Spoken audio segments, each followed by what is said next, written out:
আজ বানাবো চলো সুস্বাদু ভেজ মাঞ্চুরিয়ান। খেতে দুর্দান্ত লাগে।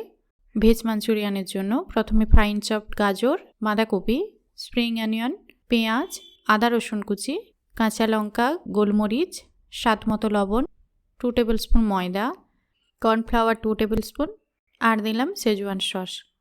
ভালো করে একসাথে মিশিয়ে নিয়ে বল আকারে গড়ে নেব।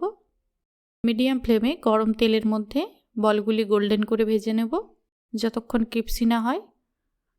অন্য একটি প্যানে তেলের মধ্যে আদা রসুন, কাঁচা লঙ্কা, স্প্রিং অনিয়ন কুচি দিয়ে দিলাম, সাথে পেঁয়াজ অ্যাড করলাম।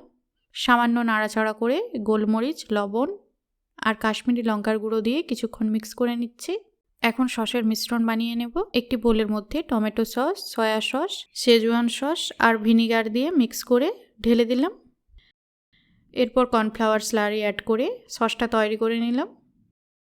এবারে ভাজা বলগুলি সসের মধ্যে দিয়ে একটু স্প্রিং অনিয়ন আর ধনেপাতা কুচি দিয়ে মিশিয়ে নিলে রেডি টেস্টি ভেজ মাঞ্চুরিয়ান। ভালো লাগলে চ্যানেলটি সাবস্ক্রাইব করে দিও।